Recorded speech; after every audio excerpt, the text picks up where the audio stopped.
All right.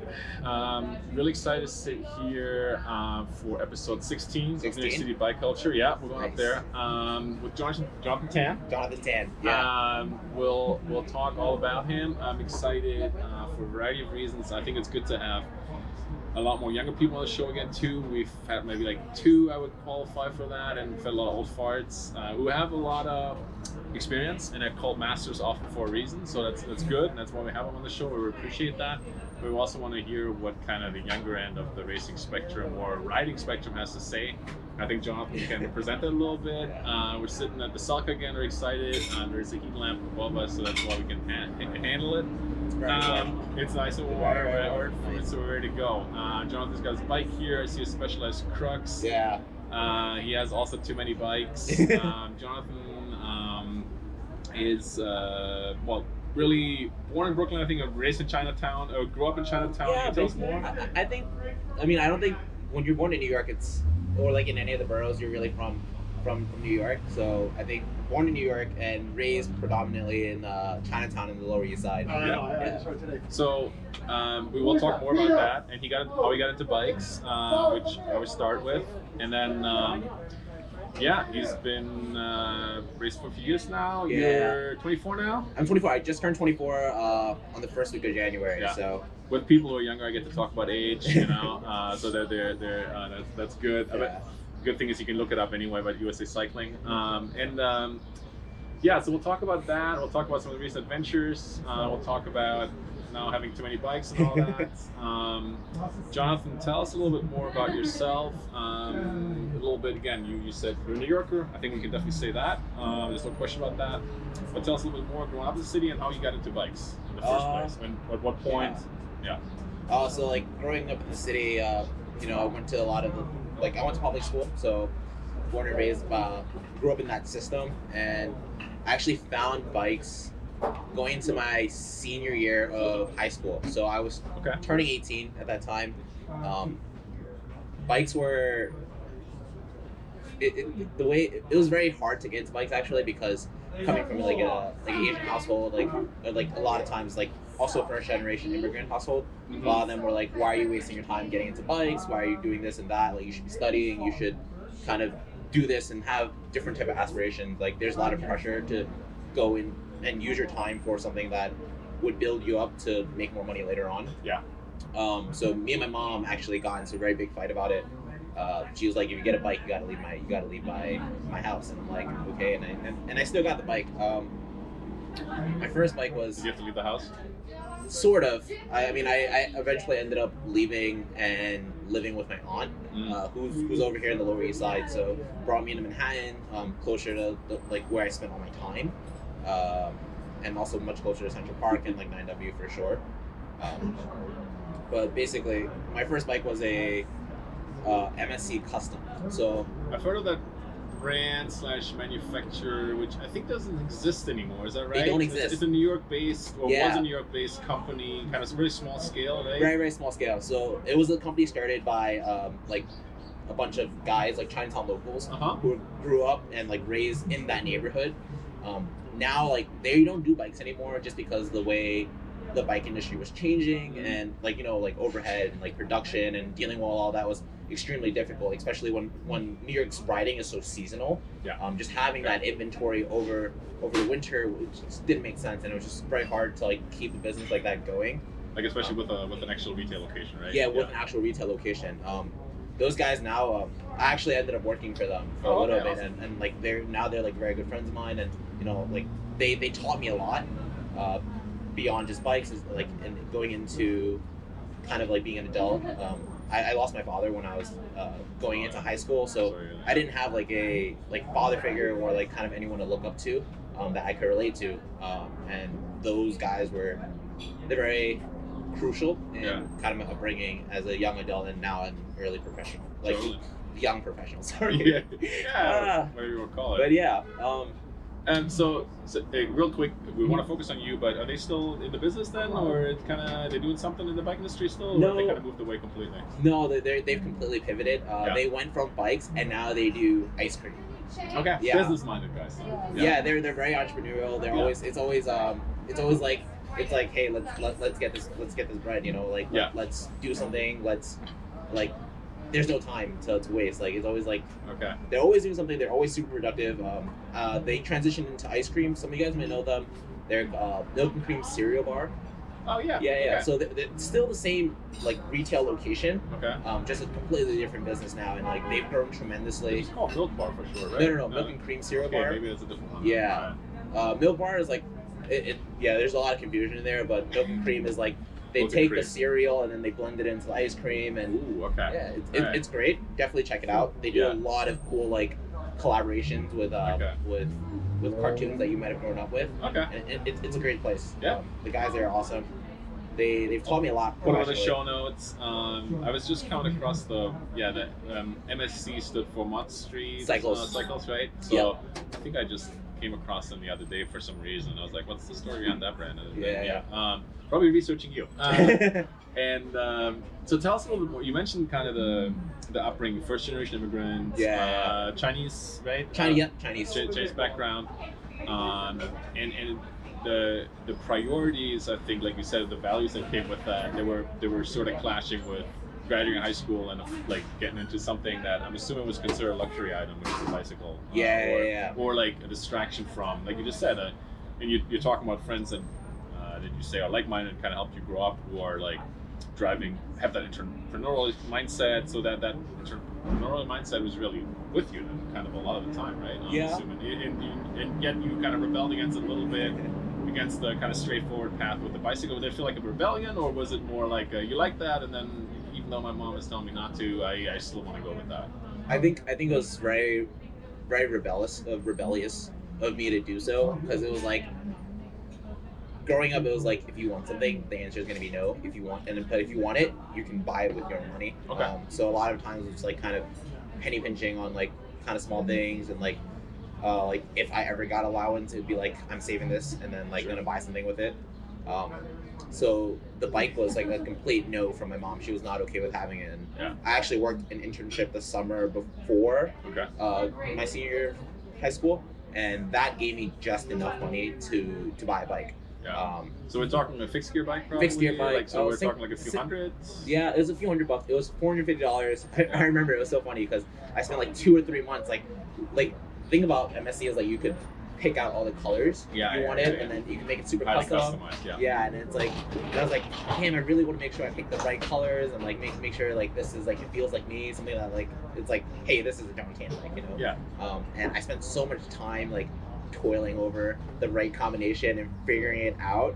I look back at it nowadays and it's like, damn, like I can't believe I spent that much time on that. Yeah, but that's when you're young, you have a dream like that, right? You get Yeah. very excited about something. I think Yeah. that you can feel it. Do you still have the bike? No, I don't actually. I actually, so I got into road bikes, and then I interned at MSC for a little bit, like as an unpaid intern. I like didn't mind it because I like, what was I gonna do after school anyways? You know what I mean? But I went there and I interned, and eventually they had this like kind of like pro model. It's like a full aluminum bike, carbon fork. You know, it's got all the nice blingy parts, like a very nice like fixed gear track bike. And they know they weren't paying me, but they were still really grateful that I was there to help. So at the end of like kind of my internship and like when I kind of graduated, they gave me the bike. They were just like we appreciate you, man. Like you do good work here. And they're like, here's this bike. We know what it means to you. That's awesome. And like beyond like that bike I've kept forever. Like I'm keeping forever. It's not going anywhere. You know? Yeah. It means a lot to me because like the significance that shop had for me, like to get me to where I am now, it's I can't put it in words, you know. Yeah, totally. But I did sell that bike to my girlfriend's friend. The original, the first bike. Yeah, the original first bike. I sold it to my girlfriend's friend who was homing against bikes, and you know, like for her too, like bikes super expensive. Yeah. To side fries, I could just Thank you. Thank you. Enjoy. Awesome. Yeah. Yeah. But back to that, it was she wanted to get into bikes too, and coming from a similar background, like bikes are a luxury item, they're expensive, and I was like, hey, like I know you want to get into this, and like being someone who got into this and like had their life changed by bikes is like I can only understand like the impact it has on you. So I sold it for very cheap, like $100. Like Wow. it's like a full bike, and it's like that's still a lot of money. $100 like as like first year out of college, like, you know, no one's working yet, everyone's in school. Like, who's got money to throw around like that? But it's affordable. Yeah. I mean, it's like, it's not like you get the sticker shock when you go to a bike shop for a new bike. It's like, 400 upwards. Yeah, I was like, what the hell? Like, oh man, I can't imagine it. My first road bike, it was crazy because like it was $1,600, but that was a lot of money to me. Like, now it's like $600 for a bike. It like doesn't sound bad, you know. But like being that first bike being $600, like holy shit, like bikes are expensive, and this isn't even top of the line yet. Like, they're far from it, right? Very far from it. Yeah, and I think, and it's even, I know it's getting worse, but there's even more higher and higher models as companies are kind of pushing that part of the market, and now we're in a situation where everybody's buying bikes, and I think people are getting maybe more used to the prices, but I think, that situation where you're right out of high school and you're not going to college, we'll talk about that, right? That totally makes sense. So you kind of really lucked out. You got into the MSC connection. That was good. So kind of backtracking a little bit. So I'm assuming you had learned how to ride a bike in some ways in New York City, and you didn't feel completely out of your element. Thank you. But did you ride around Chinatown or where? Or so, you mentioned you lived in Sheepshead Bay for a while. Yeah, I lived in Sheepshead Bay. So for that year of I think it's my senior year of high school, I was riding every day from Sheepshead Bay to Wall Street for school. Oh, wow. And then back. So yeah, on a single speed, you know, like.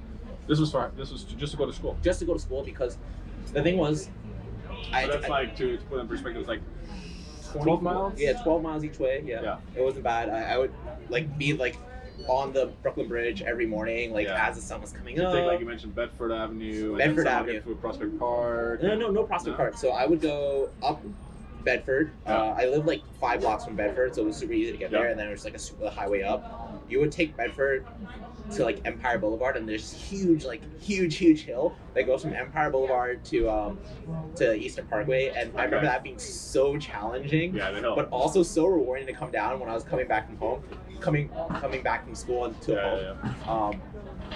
But yeah, that used to be the biggest hill in my life. But then you would ride up there, and then I'd make a left on Eastern, and I think I made a right onto Bergen, and Bergen would take me all the way to the bridges, those typical near the streets near Prospect Park. So if you bike commute in Brooklyn, you're probably pretty familiar. But that'd be the route every day. Yeah, if you go south, I think Bedford is one of the best options. Kind of quieter and a decent bike lane, and it's pretty good. I took so you rode a lot of miles. Yeah, I think I rode a lot of miles. I really liked it. I always locked up my bike right in front of the school, and there was a security desk there, so they kept an eye on it. Oh, good. Yeah, okay. Because that's often the question. I mean, you have your bike sitting right here, right now, right? It's especially once you put a lot of money into something, you want to protect it. Yeah, exactly. So, and it's not like you can just. I mean, you could, but the chances are something would happen to it. So I'd probably also advise against that. So that was growing up. Eventually, so you really caught the bug. 100%. I think you could say that. Because high school is not. It feels like a long time ago, probably for you, but it's not that long ago. And you got into college, right? Yeah, I got into college. Were you riding bikes at that point then regularly, or so you started a fixed gear bike, right? I'm assuming from there, and with the MSC crew, you said that they did some fixed gear riding racing. Yeah. So did you get into it through are we talking alley cats and going to Red Hook and watching, or what were you what was your transition into? Well, you did eventually more road racing. Yeah, 100%. I think for me, riding on a fixed gear single speed bike was a lot of it was very casual. It's just riding for the fun of it, and just a lot of times, And then a lot of times it would be hey, I have some friends who also kind of rode, that I met through bikes, and it would be hey, let's go ride a lap or two in Central Park. And after that, we'd go to get food, and we'd ride back down and stop at Halal Guys, at God knows what time. It'd be 2 or 3 a.m. and we're just getting Halal Guys, hanging out, it was great. It was a lifestyle. It was a hobby. It was fun. Yeah, just riding around the city. It was social. I mean, you can cover you can go a lot of places with the bike. That the subway would be a lot more cumbersome to take. Walking is out of the question. And then if you don't have money, you don't want to. You're taking cabs or something like that. Yeah. So. Riding my bike to school is faster than my train commute from home to school. It would take me 45 to like an hour on a bike, Yeah. and then on the train it'd be like an hour and a half because I would have to like walk to the station, wait for the train, transfer trains, like all this. So actually, like, I think one of the reasons that really propelled me towards like taking a bike was because I was lazy. I didn't want to like wait for things and just like kind of like like it takes more time. I can sleep a little. I can sleep in a little bit more. It's lazy, but you also have to work for it, right? So it's like, I fully agree with you. It's convenient too. Yeah, right? it's very convenient. It's not just like I want to get fit or anything. It's probably part of it, but you're definitely saving some time. Yeah, right? 100%. So back to that. So you got into that, just hanging out, socializing, riding bikes around, no real goal, just kind of enjoying it. Yeah. Oh, so yeah. So what's the next step? The next step. And then we can maybe take a break for Yeah, no problem. I remember very specifically the moment where I was like I want a road bike now. I was riding down the West Side Highway, like the West Side bike path, where like a lot of cyclists are on now. So right? it's like on the western side of Manhattan, super busy, super popular. Yeah. I was riding on my fixed gear bike. I think I was riding something like a 4618, and this guy on a neon yellow CAD 12 disc rolled past me, and I was like, I'm gonna get on this guy's wheel and I'm gonna try to race him. Yeah. All right. So you're doing the on Cat the bike 6, path. yeah. That's what we call Cat 6 racing, Cat 6. right? The commuters racing each other. You don't even know where the other person's going, but you're racing them. And then you're on the fixie bike, and he's on the pretty new, that was new fancy, at the time, like very fancy, Cannondale model, aluminum model, and you're like, I have a target, I have a carrot to chase. And it was like, and it was just like, it was like a game of leapfrog because I would keep passing him and he would pass me in, and it was like, whatever, we just keep going, and like he looked at me and I was like, dude, your gear is so small, like how are you keeping up with me? And I'm just here spinning, just like, like going and just like trying to like do what I can do, and like try to get past them, and like, you're young and you want to race people. Yeah. And that, anyone that likes competitive like would probably has felt that before, you know what I mean? Yeah, I think when you're like in the community, always Cat 6 racing, don't do that, but everybody's done it. Yeah. Everybody's like felt the urge sometimes, and we kind of want to suppress it. It's like one of those where etiquette dictates you should be doing it, but when you're young and you're not into it, then you just kind of want to. It's an outlet, right? Yeah, you want to see what you can outlet. do. Yeah, 100%. And it's like it can be over in 2 minutes, it can be over in a minute, it Yeah. can be over in like 10 minutes. Exactly. And as long as I think nobody gets harmed, I think and it's safe, you know what I mean? Exactly. It's not that unsafe if you're done. So that's pretty good. Yeah. So it's fair to say that you got a little bit curious about what you could do. Yeah, and I was like, damn, like, I remember it was bright neon yellow and it was a Cannondale. So like I knew what it was, and I went online and I was like, let me look this bike up and like let me see, like, oh, like I really want a road bike. And it's like, wow, he has such an awesome bike. He was so fast and it was fit, and like he was super impressed that I could keep up with him. And I was like, oh, it was nice because someone's like affirming like, oh, you could be a good bike rider. And it's like, oh wow, now I want a road bike and I want to see what I really do, And for me, like, I went online and I looked it up and was like, holy shit, this bike is like $4,000. It was, it was an aluminum model, but it was top end. It had like Durace and everything. So I was like, this is a very, very expensive bike. And but I was really because like the low end you could probably get for like 2,000, but this is the high end kind of which is still a good amount of money. Yeah, exactly, 100%. But then I was like, damn, like I can't afford this bike. Like I really wanted that bright neon yellow CAD 12, but I couldn't afford it. So I kept looking around. And it was like everything always just came back to the CAD 12, and I was so fixated on it. And I really started like pinching pennies and was like, oh, let me get some money here. Like let me work some more shifts. Like just like gathering as much money as I can. Eventually, I got my first road bike, and that was like a CAD 12 disc. So yeah, so it's CAD 12 disc. It was like gray, black, and blue. I still have that bike. I'm also going to keep this bike forever because it's just like, again, like there are no words for how much cycling has done for me, and like there's so much sentimental value in it for me that I can't get rid of it. No, it was like the first earned dollar on the business wall kind of almost like a little bit. 100%. Yeah. So that's how I got it, and when I started riding, I actually met more people on the road bike than on like the track bike or like fixie, just because people were going out further, and it was very different. Like it was a lot more social riding because people would go out distances and like cafe stops and like biking, like riding the bike is the main focus, whereas like riding the fixie or like whatever in the park with friends is more like, hey, let's just socialize first, and then like get food, you know. And like bikes was just like a way for us to do all of that within a short amount of time. Yes, please. Yeah. Thank you. It was just a way to do it in a short amount of time, but now like the focus became like, hey, let's bike, and then we can socialize and like get food as a side thing. You know what I mean? Yeah. So like that's why that's what happened, and like I got really like I loved it because like that's why I want to be on a bike because I enjoy riding the bike. And then I like found an NW. My first time out on NW, I actually rode like all the way to Nyack on old 9W road, and it was the scariest thing because it's like there's no shoulder. I was like, shit, where'd I go? Like I didn't know about Piermont, like going down to Piermont and that. Detour that most people take. So I was like, oh man, it was intense, but it was great, and like a lot of times the people that you meet on the road are very friendly.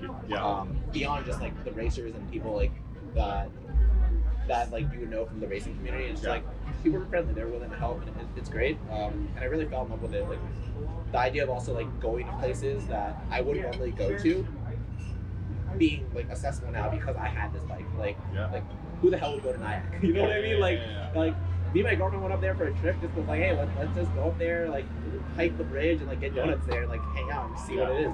We got there and it was like there's nothing to do in this town.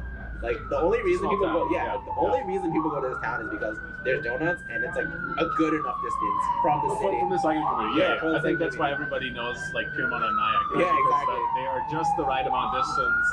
You can go further, but from here, there going further is a little bit more difficult. Often, or what's the next target? And we could talk about that more. But it sounds like you really had some good kind of positive experiences where people were nice and people were friendly. We always like, roadies are not friendly, but you actually you found that fairly quickly. You mentioned food, so let's eat first because so far food is still steaming. So let's do that, and then we'll come back because there's plenty more to unpack there, I think. Yeah, for sure. So we'll take a break.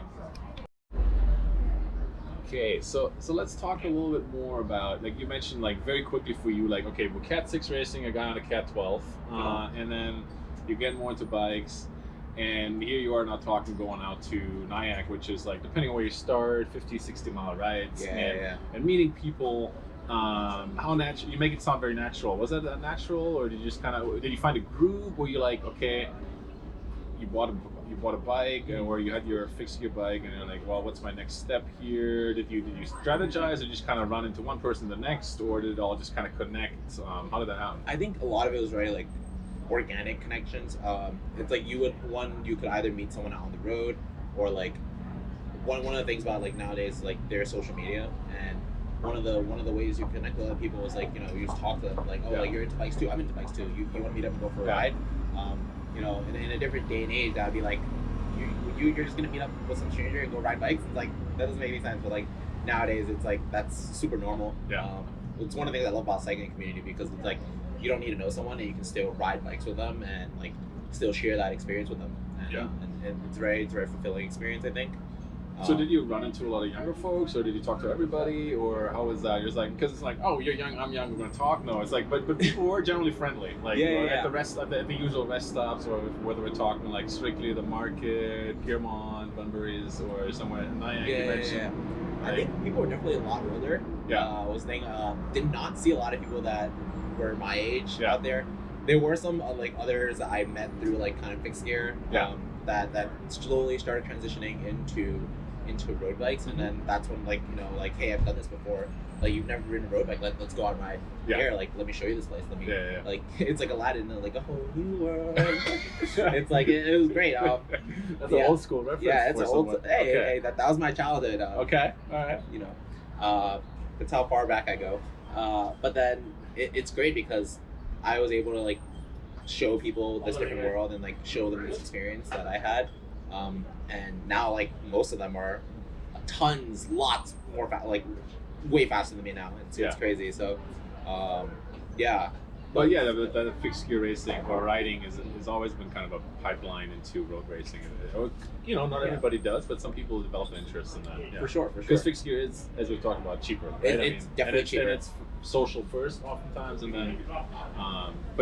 So you kind of just ran into folks here and there, made a connection, made another connection, and then just kind of kept growing from there. Yeah, you would like kind of meet one person, and then you would like ride with their group. And like you would meet other people and ride with those groups, and it's kind of like there's a lot of different groups of like riders in New York City, and like you kind of, I don't want to say make my way around, but it's like you would meet some people and like ride with this group on this day and ride with a different group on a different day, and that's just how it was. Like you would just organically meet more and more people because different people would show up on different days, and like it was awesome. Were these like mostly kind of unofficial groups of people who were like messaging each other, or was it like this is like a club team, or this is like NYCC, or this is the Rapha ride? How were those groups all kind of casual, or they were all very casual? Yeah, I think a lot of it was like people like friends of friends that were into road bikes, and like I would ride with them, and that was one group. Another group was definitely Rapha. Okay. RCC, that's been huge, I think, for me. Yeah. I used to live like 2 minutes from Rapha, and it was representing. This is my favorite hoodie. Like, it's great. But it was 2 minutes away from me, and they had this like Rapha. They had this like the RCC membership is like $100 for a year, and you'd get like 2 cups of coffee a day. And like as a college student, I heard they had to suspend that model in San Francisco or something like that. I know, because it was such a sweet deal. Across the board, it's been suspended. Just because there are people that would come in to the space and like just get a couple of thank you. And they would just grab coffee, sit there all day, and like use the free internet and not do anything beyond bikes. Like people who were like the WeWork type of people. Yeah, they would use Rapha as like a workspace. An office, basically. And it's like I don't think that made sense, and like I understand why they did it. But oh man, that was such a great deal. I loved it. So good experience with Rapha. They provide rides for beginner-friendly rides, right? They have usually group ride leaders or something like that, and you met a lot of like-minded folks. Younger. I'd say there's probably a mix of ages there. I think definitely more like young professionals. Yeah.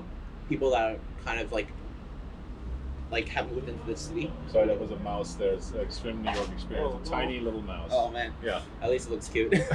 Oh man, those the ones around here are like those are pretty cute ones. Yeah. It's gone now. Yeah, it's gone. But yeah, definitely a lot of younger people than I was used to like seeing on the road. Like a lot of times, like I remember the very first dude I ever met on the bike was. Like on the road bike was on Alpine. Okay. It's this guy with like a super vintage Trek. He was a lot older, like had full like gray mane. Yeah. And he was like, oh, is this your first time out here? He was like super thrilled to like get me into it, but he was older, like not someone I could connect with on like all these other things. But at Rapha, like they were much closer to my age, and there were things that we could chat about, and we, I really like enjoy like Rapha's clothing and like their product. Yeah. It's divisive, but I know I say like fashion is always divisive, right? So we have other people who are like, oh, Rapha, our friends are making the rounds. There's probably some crumbs here. It's divisive, but I think they do a lot of good stuff, right? For sure. We can always criticize and say, oh, high-end stuff, so not that accessible. Totally get that point too, but they do a lot of community events too, and like you said, they have a lot of rides of. And you can always be cynical and say, oh, they want to grow their customer base, but they attract people to the sport, and they bring and cultivate that. Bring people into it. I think we got to give them a lot of credit for that too. I definitely think in the past year and a half, they've definitely taken like a new direction. Oh yes, please, thank you. You think so? Yeah. They I think they had a change in like their coordinator. Here in New York City. Yeah, he moved to New York City. Here in New York City. Sam, he's like super awesome. He's like he's great. He's a very like happy face, always very welcoming to everyone he met. Sounds like you're still connected then. You're pretty actively going. Are you still a Rapha club member? Yeah, I still am. Is that what it's called? Sorry, club member? RCC, like Rapha Cycling Club. Yeah, okay. It's funny because he tells a story about how I'm the first guy he met when he moved to New York City. Yeah. It was actually like it started with the Cat 6. He had this like super heavy commuter style like all city, and he was just like riding with me and my friends, and he like hauled it up the Williamsburg Bridge. Like I'm on like a whatever like weight my like carbon road bike is, and he's got this like 25-30 pound like all city bike, and he hauled it up with with like regular like platform pedals and whatever. He dropped everyone. I later find out he's like a Cat 2 like Florida state champ, so it's like it's a little different. But yeah, he's such a great person. I love going in there and chatting with him, and he does a lot of events, and he really tries to bring cyclists together. Yeah. So that's great. Just getting my story straight. Sam is works last name. Do you remember? That's fine. CMB. I don't know how to pronounce his last name. It's like I French. think I've seen the last name. Yeah, Yes. Okay. Yeah. I'll be Barnagaud. able to find him. Yeah. And then you mentioned Alpine, which is like the climb. Yeah, in that New York one. City. If Oh, you don't man. make it all the way to Bear Mountain, it's like a mile, maybe a little bit over at Yeah. like 6-7%. It's a good test. I think it has some good ramps there in the middle. I think it's a Yeah. proper climb. That's very challenging, I think. No, it is, But like it for is. first time cyclists too, I think it was If like you don't have the right gear and the right training, you're not gonna make it up. I would say. it's very hard. Yeah, it's hard. Yeah. So just as for context, so obviously we can tell that young Jonathan has caught the bug, and I think he's still young, and I think you've also painted a pretty good picture of, because New York's so dense and there's so much going on, it's really easy to make different connections, right? If you don't like one person, there's other people to move on to, right? And I think while there's like different ages in the bike community, age starts mattering a little bit less when you just ride together. It's like it doesn't really matter how old you are. I mean, I think you're probably more easily connecting to younger folks, but I think I certainly know people both on the lower end of the age range and upper end of the age range right now that I wouldn't meet just for life. You know, and I think that's a cool part of it, to me at least, that we can sit down here right now. Yeah, exactly. Like, Usually people Jonathan's age I have to teach and college, we're just talking about a Baruch College connection. yeah. So I actually went to Baruch College, and turns out you a lecturer there. You know, currently teaching there. Yeah. Yep. And then you were actually talking about starting a cycling club, and I think that's really hard. And you mentioned Vince Rhino, who writes also for CRCA. He writes for CRCA. What are they officially called? GF Capital. Yeah, GF They have Capital. a longer title name that I always butcher. So GF Capital is the Yeah, short yeah, version. And he's a former Baruch student too. Yeah, and I think you mentioned you were both there at the same time. We talked off camera, and unfortunately, I think there's NYU and Columbia, and those are the only two. I might be wrong. Universities with club teams in New York City, which I don't think it's a coincidence that it's the two of the big money schools that have it, and CUNY doesn't. Partially because of the CUNY budget, partially because of the students who go there and their budget, I think. And I think we have a lot more of people your kind of experience and background there. And, no, absolutely. Yeah, no, let's do it. Thank you so much. So that was a bust. But I think did you eventually got into like writing for a group or a team and committing to that? Is that right? Yeah. So my first team was the CRCA development team. Okay. So I was there for a bit. It's so weird. That's an under 23 technically is what they're calling it? Yeah. Or, U23 team. Basically. Which they have a coach. And, So it's funny. The coach for the team at the time was he might still be coach there. I haven't followed for a while, but he's also the coach for NYU in Columbia. It's Mike Hanson. Yeah. Which hopefully we'll talk to at some point. Yep. Yeah. He's a really cool guy. But yeah, basically. I got into it. I actually met. You know what? It's funny. I met someone on the road, Daniel Weiss, who was on Columbia and also the CRCA dev team. I met him on the road, and it was kind of like, oh yeah, cool. How old are you? You know, oh, you're into this sport too. Actually, now I think about it, it was probably on Alpine too. We probably ran into him on River Road, and we were just chatting. And it was like, I think this was the. Yeah, go ahead. The first time that I met someone that was my age. Yeah. You know, and it was like, wow, that's crazy. Yeah. And he was similar place as me, born and raised in New York City, and in college, riding bikes, he loved it.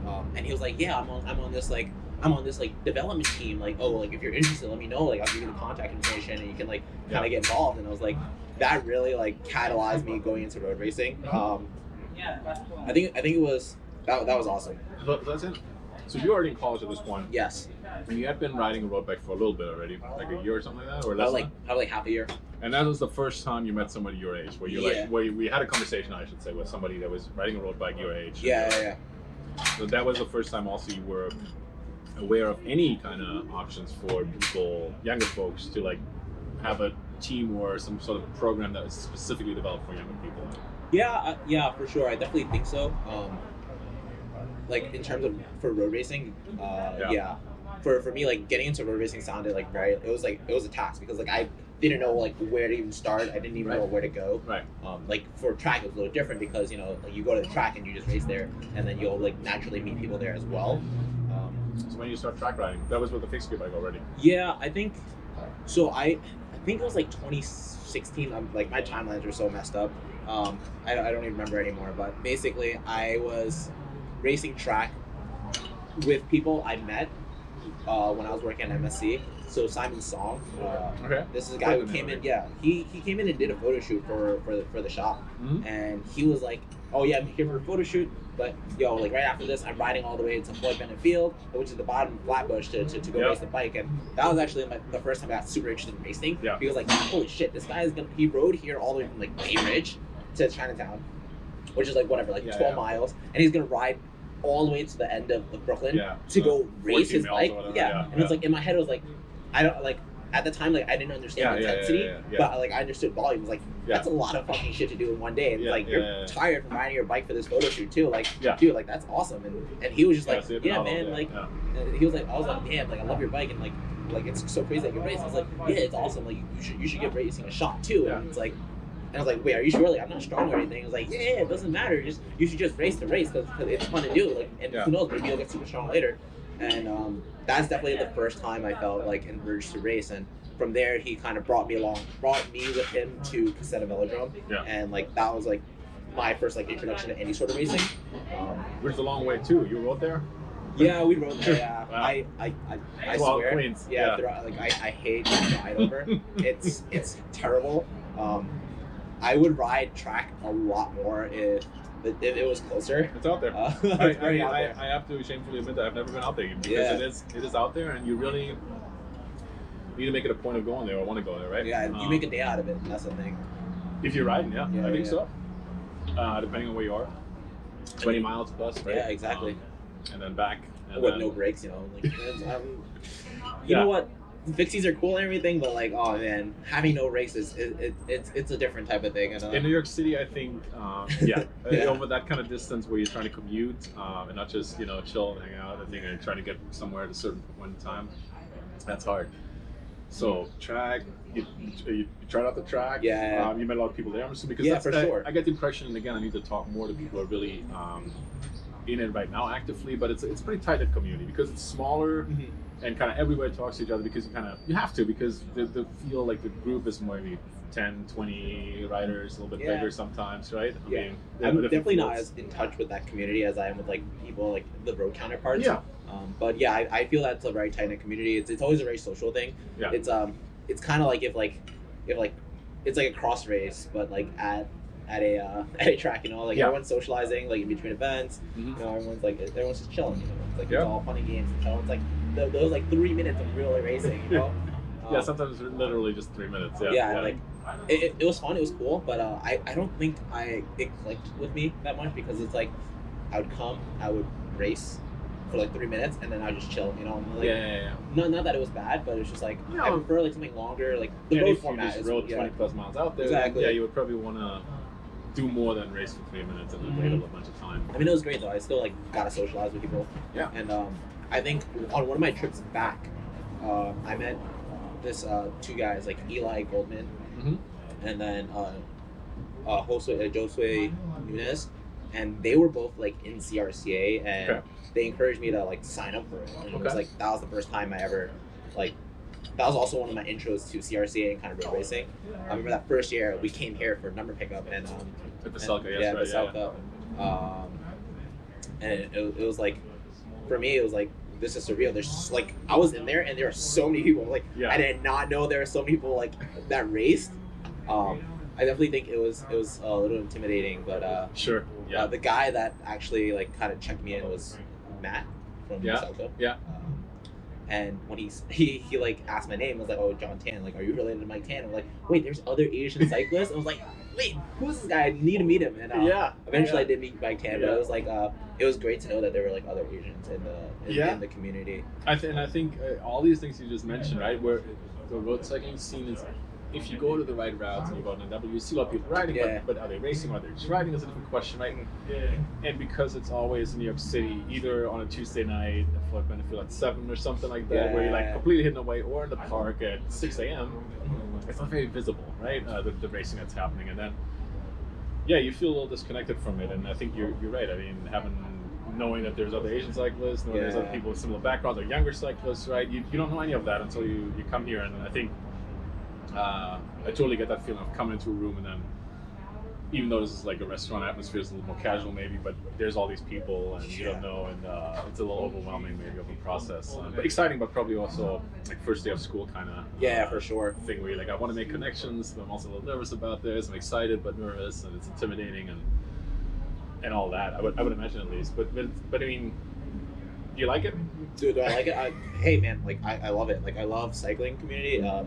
I think one of the things that I had a hard time with being a younger cyclist was that like when I got into it, I wasn't 21 yet, so like everyone here like had like beers in hand. Yeah, you know, I think we had like get a free beer, and first 200 people get a free beer with their I was like, number pickup. Like I'm not even old enough for this yet. I mean, like sure I can still have one, and like no one's gonna say anything. Like like no one would know the better if I had one. Yeah, but it was just like this is like I don't know how to relate to this because I'm not at that stage in life yet, and it's like one of the few times where I felt it's been different. But now that I'm old enough, it's like I know like what it's like to have a beer with friends and like chill out and hang and do all that. So it's like it's a little easier. But that was definitely kind of like a learning curve for me. Like because that's adult life, like, and I was still a kid. Yeah, especially in the U.S., I think there's a very clear separation, right? If there's a group of people drinking beers in a restaurant, and then that's like, oh, that's an adult thing to do. It's 21 here, right? Like, I grew up in Germany. It was like kids are doing it at 16. It's like it's less of a problem that way. But I think you're right. You're making a good point there. The number pickup is a very social event, but for someone who's new and on the younger side of things, maybe pretty intimidating too. Like we don't drink casually at that age. You know what I mean? Like everyone drinks on like not everyone, but like people do drink before they turn 21. And let's just say it happens. Yeah, it happens. But like when you drink at that age, it's not for the same reasons. Like you just like, oh, let's have a rager. Like let's go crazy. But here it's like, hey, let's just have beer and like chill and be casual. Like it's something completely different. It like blew my mind. But there was that. What else is there? What else did you learn from cycling? Yeah, since you're talking, you learned how to. So again, like you've had now 4 years of riding racing. Yeah, I think like 4. I think 5. Yeah, 4 years. I think that first year was very like I wasn't super committed to it, and then after I had my first season, I was like, hey, like let's get more serious about this. Like I like really enjoyed it, and I wanted to see what I could do beyond what I was doing. Like I was just riding for fun. And so you did a year on the development team, CRCA development team. Yeah, and then I think I started racing 2015 or 2016, and then that first year was kind of like not great, and then like it was just you just show up to races just to do it, and like I went to 1 or 2 races, and then the next year I was like, hey, let's get into this, and then the development team was there. I was on board with Michael and stuff. But then it's funny because when I joined, that's when like all like the really strong like development team like riders were kind of phasing off. Yeah. So there was kind of no like there are no other people on there, and kind of one of the things that was important about being on the team was like other people that were kind of like me and and being able to grow with them, which is why I really want to be on that team and learn from that.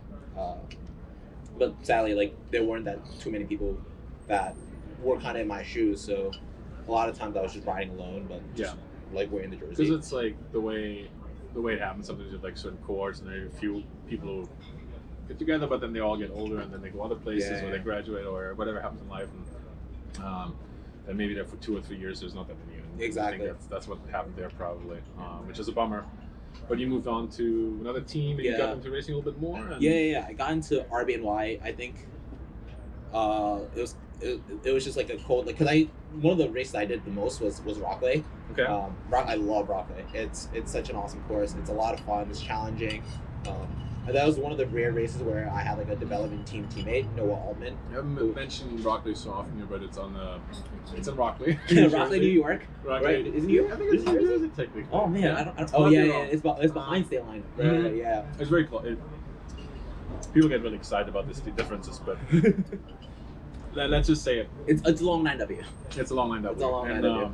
And it's like this kind of very, very backyard weekly kind of crit. And, it's an experience, and you definitely become a better bike racer doing it. I think I've only done it once, but it's fun.